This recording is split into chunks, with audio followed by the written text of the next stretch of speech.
میرے نوجوان ساتھیوں، کیا آپ اس بات کی گارنٹی دے سکتے ہیں کہ آپ بڑھاپے تک زندہ ہی رہیں گے؟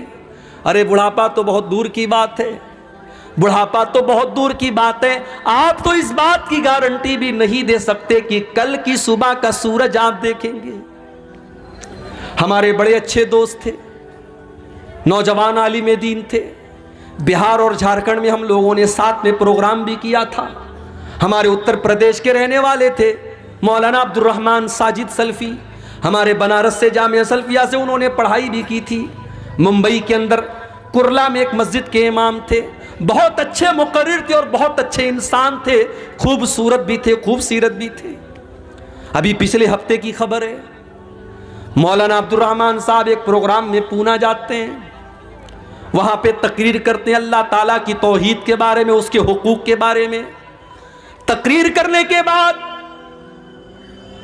رات ہی میں وہ ممبئی کے لیے چلنے لگتے ہیں، کیونکہ وہ ایک مسجد کے امام ہیں اور مسجد کی کمیٹی نے یہ کہہ کر کے رکھا ہے کہ آپ کو ہر حال میں فجر کی نماز میں رہنا ہے۔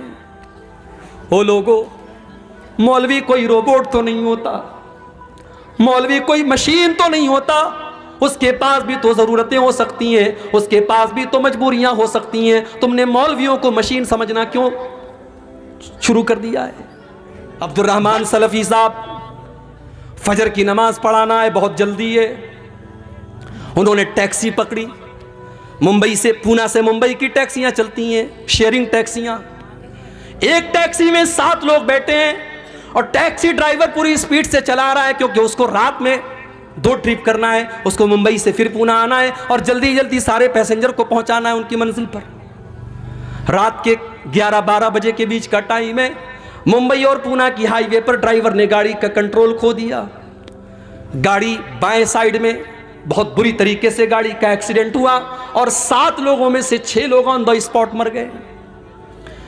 میرے بھائیوں، میرے ساتھیوں، کیا مولانا عبد الرحمن سلفی نے یہ سوچا ہوگا کہ میں پونا سے تقریر کرنے کے بعد اپنی بیوی کی شکل نہ دیکھ پاؤں گا، اپنے بچوں کی شکل نہ دیکھ پاؤں گا؟ ان کا انتقال ہو جاتا ہے، ان کی لاش کی فوٹو آتی ہے، اللہ کی قسم وہ لاش کا فوٹو دیکھ کر کے آپ زندگی کا فوٹو دیکھیے اور لاش کا فوٹو دیکھیے، آپ کی آنکھوں میں آنسو آ جائیں گے۔ خوبصورت چہرہ ہے، لہو لہان ہو چکا ہے، سر پورا پچک چکا ہے اور آن دا اسپاٹ ان کا انتقال ہو جاتا ہے۔ میرے بھائی، یہ موت بڑی بے رحم ہوتی ہے، یہ موت بڑی شفاق ہوتی ہے۔ اس موت کو کوئی مطلب نہیں کہ آپ کی بیوی کے اوپر کیا گزرے گی، آپ کے بچوں پر کیا گزرے گی، آپ کے بعد آپ کے گھر والوں پر کیا گزرے گی۔ اس موت کو اس سے کوئی مطلب نہیں کہ آپ نے کون کون سے سپنے دیکھے تھے، آپ کی زندگی کا کیا ٹارگٹ تھا، آپ نے کیا سوچا تھا۔ موت تو اپنے ٹائم پر آئے گی اور آپ کو لے کر کے چلی جائے گی، چلی جائے گی۔ وَأَنفِقُوا مِمَّا رَزَقْنَاكُمْ مِنْ قَبْلِ أَنْ يَأْتِيَ أَحَدَكُمُ الْمَوْتُ۔ اے ایمان والو، ہم نے تم کو جو روزی دی ہے تم اس میں سے خرچ کرو اس کے پہلے کہ موت آ جائے۔ فَيَقُولَ رَبِّ لَوْلَا أَخَّرْتَنِي إِلَىٰ أَجَلٍ قَرِيبٍ۔ اور جب موت آ جائے گی تو انسان کہے گا، اے اللہ تھوڑا سا موقع اور دے دیتا، تھوڑا سا ٹائم اور دے دیتا، اے اللہ بہت پیسہ میرے بینک میں رکھا ہوا تھا، میں تیری راہ میں صدقہ کر دیتا، اے اللہ میں تیرے راستے میں دے دیتا۔ اللہ، لیکن موت کے بعد سوائے پچھتانے کے ہمارے ہاتھ میں کچھ نہیں آئے گا۔ موت کے بعد انسان دوبارہ دنیا میں آنے کی تمنا کرے گا، لیکن بہت ساری آرزویں ایسی ہوتی ہیں جو کبھی پوری نہیں ہو سکتی۔ مرنے کے بعد کبھی دنیا میں کوئی واپس نہیں آیا ہے۔ کبھی رات میں کمرے میں آپ لیٹے ہوں اور لائٹ چلی جائے تو عورتیں تو ڈر جاتی ہیں، بچے ڈر جاتے ہیں، بالکل اندھیرا ہو جاتا ہے، ہم بھی ڈر جاتے ہیں۔ انسان بالکل اندھیرا ہو جائے تو انسان سوچنے لگتا ہے کہاں جائے، دروازہ کدھر ہے، سوئچ کدھر ہے، سامان کدھر ہے، انسان سوچنے پر مجبور ہو جاتا ہے۔ ہو لوگوں، جب رات میں کبھی آپ کمرے میں تنہائی میں ہوتے ہیں اور لائٹ چلی جائے، اندھیرا ہو جائے، کیا آپ اس وقت کے بارے میں نہیں سوچتے جب آپ اپنی قبر میں ہوں گے اور وہاں بھی اس سے زیادہ اندھیرا ہوگا اور وہاں پر آپ کو بچانے والی کوئی بیوی نہ ہوگی، وہاں پر آپ کو بچانے والے کوئی ماں باپ نہ ہوں گے، کوئی رشتہ دار نہ ہوگا۔ اس موت کے بارے میں، اس قبر کے بارے میں ہم کیوں نہیں سوچتے؟ اس موت کے بارے میں ہم کیوں نہیں سوچتے؟ موت کے آنے کے بعد انسان یہ تمنا کرے گا کہ کاش ہمیں دوبارہ دنیا میں آنے کا موقع دے دیا جائے۔ اللہ نے فرمایا قرآن کے 18ویں پارے میں حتی اذا جاء احدهم الموت، جب موت کا ٹائم آتا ہے انسان یہ کہتا ہے قال رب ارجعون، اے اللہ تو ایک مرتبہ مجھے دنیا میں دوبارہ لوٹا دے، لعلی اعمل صالحا، اے اللہ میں دوبارہ دنیا میں جانے کا چانس مانگ رہا ہوں، اس لیے نہیں کہ بیٹی کی شادی کرنا ہے، اس لیے نہیں کہ بیوی کے نام بینک بیلنس کرنا ہے، اس لیے نہیں کہ مکان بنوانا ہے، اس لیے نہیں کہ بیٹی کے جہیز کا انتظام کرنا ہے۔ آج کتنے بوڑھے باپ ہیں، جوان بیٹیاں ان کے گھر میں ہیں، خوبصورت بھی ہیں، دیندار بھی ہیں، نمازی بھی ہیں، قرآن بھی پڑھنے والی ہیں، مگر پورے گاؤں میں کوئی ان سے رشتہ کرنے والا نہیں ہے، کیونکہ اس غریب کے پاس اپنی بیٹی کو بیچنے کے لیے پیسہ نہیں ہے۔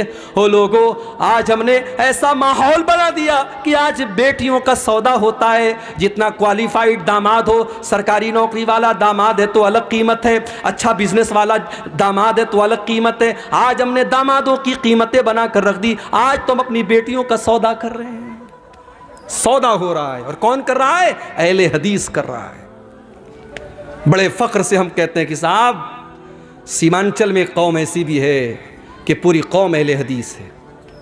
کبھی ہم کہتے ہیں دوسری جگہوں پر بات نکلتی ہے کہ کٹیہار سے لے کر کے کشن گنج تک چلے جاؤ، ارریا سے فوربس گنج سے لے کر کے آپ پورنیہ کے تمام علاقوں کو دیکھو، بڑی تعداد میں ایک ایسی قوم رہتی ہے جو سب کی سب اہل حدیث ہے۔ مگر اہل حدیث کا مطلب صرف سینے پر ہاتھ باندھنا تو نہیں ہوتا ہے میرے بھائی، اہل حدیث کا مطلب صرف نماز میں زور سے آمین کہنا تو نہیں ہوتا ہے، اہل حدیث کا مطلب ہوتا ہے قرآن و حدیث پر چلنے والا، اور اللہ کی قسم جو قرآن و حدیث پر چلے گا وہ جہیز کی ڈیمانڈ تو نہیں کرے گا، وہ جہیز کا لین دین تو نہیں کرے گا جو آج ہمارے یہاں ہو رہا ہے۔ بیٹیوں کا سودا ہو رہا ہے، اور آج ہم نے ایسے حالات پیدا کر دیے کہ بیٹی پیدا ہوتی ہے تو نہ چاہ کر کے بھی باپ کی پیشانی پر بل پڑ جاتا ہے کہ یہ کیسی مصیبت میرے پاس آ گئی، اس کو پڑھانا بھی ہوگا، یہ جوان ہوگی تو زمانے کی گندی نظروں سے اس کو بچانا بھی ہوگا، جب یہ جوان ہوگی تو اس کو زمانے کی گندی نظروں سے بچانا بھی ہوگا، اس کو بے پردگی سے بھی بچانا ہوگا، اس کو بے حیائی سے بھی بچانا ہوگا، اس کے دوپٹے کا بھی خیال کرنا پڑے گا، اس کے کپڑے کا بھی خیال کرنا پڑے گا، اور جب بڑی مشکل سے یہ جوان ہو جائے گی تو پھر اس کے لیے جہیز کا انتظام کرنا پڑے گا۔ انسان کے دل میں یہ خیال آ ہی جاتا ہے کہ اللہ یہ کون سی مصیبت ہمارے گھر میں آ گئی، اس سے تو بہتر تھا کہ مجھے بیٹا ہو جاتا۔ ہم نے یہ حالات بنا دیے، ورنہ بیٹیاں تو رحمت ہوتی ہیں، بیٹیاں تو اپنے ماں باپ کے لیے جنت کی خوشخبری لے کر کے آتی ہیں۔ اللہ کے نبی فرماتے ہیں من ابتلی من هذه البنات شيئا كن له سترا من النار، جس کو اللہ تعالیٰ بیٹی دے دے اور بیٹی کے امتحان میں وہ کھرا اتر جائے، وہ بیٹیاں اپنے ماں باپ کو جہنم کی آگ سے بچائیں گی۔ ایک حدیث میں اللہ کے نبی نے فرمایا من آل جاریتین حتی تبلغا، جس کو اللہ نے 2 بیٹیاں دے دیں اور دونوں بیٹیوں کی اس نے اچھی پرورش کر لی، دونوں بیٹیاں جوان ہو گئیں۔ اچھا لوگ کہتے ہیں نا بیٹیاں پرایا دھن ہوتی ہیں، لوگ ایسا بولتے ہیں، معاف کیجئے گا یہ ہندوستان کا کلچر ہوگا، یہ ہمارے غیر مسلم بھائیوں کا کلچر ہوگا۔ بیٹیاں پرایا دھن نہیں ہوتی، بیٹیاں اپنا دھن ہوتی ہیں، بیٹیاں اپنا دھن ہوتی ہیں، اور ہم نے دیکھا ہے کہ ماں باپ آخری سانسیں لے رہے ہیں اور اسی گھر میں رہنے والا جوان بیٹا ایک بار پلٹ کر کے باپ کی اور ماں کی حال چال نہیں لیتا ہے، اور بیٹی بیچاری سسرال سے دوڑی دوڑی آتی ہے اور ماں کے بغل میں بیٹھ کر اور باپ کے بغل میں بیٹھ کر ان کی سیوا کرتی، ان کی خدمت کرتی ہے۔ بیٹیوں کو پرایا دھن سمجھنے کی یہ ذہنیت نکال دو میرے بھائی، بیٹیاں ہمیشہ اپنی ہوتی، اور جس کو اللہ نے 2 بیٹیاں دے دیں، اور اللہ کے پیارے نبی کہتے ہیں کہ جس نے ان دونوں بیٹیوں کی پرورش کر لی یہاں تک کہ وہ دونوں بیٹیاں جوان ہو گئیں، تو قیامت کے دن وہ انسان اس حال میں آئے گا۔ اللہ کے نبی نے اپنی دونوں انگلیوں سے اشارہ کر کے فرمایا کہ جیسے یہ دونوں انگلیاں ایک دوسرے کے ساتھ ملی ہوئی ہیں، لگی ہوئی ہیں، بیٹیوں کی پرورش کرنے والا وہ باپ وہ ماں کل قیامت کے دن جنت میں میرے ساتھ اس طریقے سے رہے گا جیسے یہ دونوں انگلیاں ایک دوسرے سے ملی ہوئی۔ مگر ہم نے جہیز کی اس رسم کی وجہ سے ہم نے آج بیٹیوں کو بوجھ بنا دیا، اور افسوس کی بات تو یہ ہے کہ مولوی حضرات کے یہاں بھی جہیز لیا جا رہا ہے، مولوی بھی اپنے بیٹے کی شادی پر جہیز لے رہا ہے، اور مولوی بھی اپنی بیٹی کی شادی پر جہیز دے رہا ہے۔ جہیز دینا مجبوری ہو سکتی ہے، لینا مجبوری نہیں ہو سکتی ہے۔ اگر آپ لے رہے ہیں اس کا مطلب کہ آپ اس چیز کو جائز سمجھ رہے ہیں میرے بھائی. آپ اپنی غیرت کا اور اپنی عزت کا جنازہ خود نکال رہے ہیں. شادی کے پہلے دن جس بیڈ کے اوپر آپ سوتے ہیں وہ بیڈ آپ کو سسرال سے مل رہا ہے. جو شیروانی پہن کر کے آپ نکاح پڑھ رہے ہیں وہ شیروانی بھی سسرال کے پیسے سے مل رہی ہے. جو خوبصورت ٹائٹن کی گھڑی آپ نے 3-4 ہزار کی لگائی ہے وہ بھی آپ کو سسرال سے ملی ہے. تو آپ کس ٹائپ کے مرد ہیں؟ آپ کے ہاتھوں میں تو 2-4 چوڑیاں پہنا دی جانی چاہیے, آپ کو تو خاتون کا لقب مل جانا چاہیے. سوچئے میرے بھائیو, اس جہیز نے ہمارے نوجوانوں کو کاہل بنا دیا. میں کہتا ہوں میرے نوجوان ساتھیوں, تم اگر یہ طے کر لو اپنی کمائی سے اگر بہترین بیڈ نہ ہوا, ایک معمولی بستر پر اور ایک معمولی چٹائی پر اپنی بیوی کے ساتھ ہم گزار لیں گے. جب اللہ طاقت دے دے گا ہم مسیری کا انتظام کر لیں گے. اگر تم یہ سوچ لو ٹھیک ہے ہمارے گھر میں فریج نہیں آئے گا, جب اللہ توفیق دے گا ہم فریج خرید لیں گے, تب تک ہم گھڑے کے ٹھنڈے پانی سے کام چلا لیں گے. ٹھیک ہے ہمارے گھر میں بائک نہیں ہے, ہم سائیکل کی سواری کر لیں گے, جب اللہ طاقت دے گا ہم 4 ویلر لے لیں گے. یہ مزاج بنا لو, یہ ذہن بنا لو, اللہ کی قسم اللہ آپ کو برکت دے گا. لیکن یہ جہیز کی رسم تقریریں کرنے سے ختم نہیں ہوگی, عمل کرنے سے ختم ہوگی. جب آپ یہ سوچ لیں گے کہ ہاں اس رسم نے آج سماج کی بیٹیوں کی شادی کو مشکل بنا دیا ہے. بیٹی جوان ہوتی ہے 20 سال کی عمر میں, بیٹا جوان ہوتا ہے 20 سال کی عمر میں, اور اس جہیز کی رسم کی وجہ سے اور شادی بیاہ کی ان رسموں کی وجہ سے آج بیٹیاں 30-30 سال کو کراس کر رہی ہیں, بیٹوں کی عمر 25-30 سال کے پار ہو رہی ہے. اتنی عمر ہونے کے بعد ان کی شادی ہو رہی ہے. میرے بھائیوں, اتنی عمر تک اگر ان سے کوئی گناہ ہو جائے تو اس کا ذمہ دار کون ہوگا؟ اور آج تو حالات آپ دیکھ رہے ہیں. ابوالکلام صاحب شاید بیان کریں گے, انہوں نے مجھ سے کہا تھا آفتاب اور شردھا کا معاملہ آپ کے سامنے ہے. کوئی پہلا کیس تو نہیں ہے اس دیش کا, اس کے پہلے بھی ایسے کیس آئے کہ ظالم شوہر نے بیوی کے ٹکڑے ٹکڑے کر دیے, ظالم بیوی نے اپنے شوہر کے ساتھ بے وفائی کر کے گلا ریت دیا, اس کے بدن کے ٹکڑے کر دیے. مگر وہاں میڈیا کو مسالہ نہیں ملتا تھا, یہاں میڈیا کو مسالہ مل گیا کیونکہ نام ساتھ میں آفتاب کا آ گیا. فیس بک کے اوپر نارمل پوسٹوں میں کمنٹ آتا ہے کہ مسلمان سے شادی کرنے کے پہلے دیکھ لینا اس کے گھر میں فریزر تو نہیں ہے, کہیں تمہارے بھی بدن کے 36 ٹکڑے نہ کرتے. میرے پیارے ساتھیوں, سب کی جڑ یہ ہے کہ آج ہم نے اسلام کو بالائے طاق رکھ دیا, ورنہ یہ اسلام کی تو تعلیم ہی نہیں ہے کہ لڑکا اور لڑکی بغیر نکاح کے ساتھ میں رہیں. بھارت کا قانون اجازت دیتا ہے کہ لڑکا لڑکی بغیر نکاح کے ساتھ میں رہ سکتے ہیں, اس کو لیو ان ریلیشن شپ کہا جاتا ہے. مگر اسلام کی نظر میں یہ زنا ہے, اسلام کی نظر میں یہ بدکاری ہے, اسلام اس کی اجازت نہیں دیتا.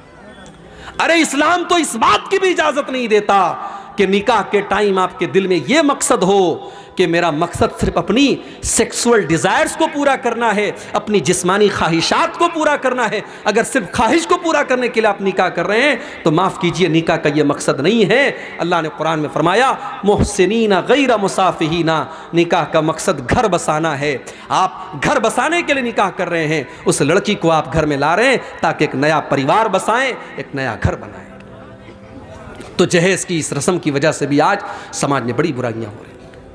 اللہ نے فرمایا کہ اس کے پہلے کی موت آ جائے, اس کے پہلے کی موت آ جائے تم اللہ کے راستے میں خرچ کرو.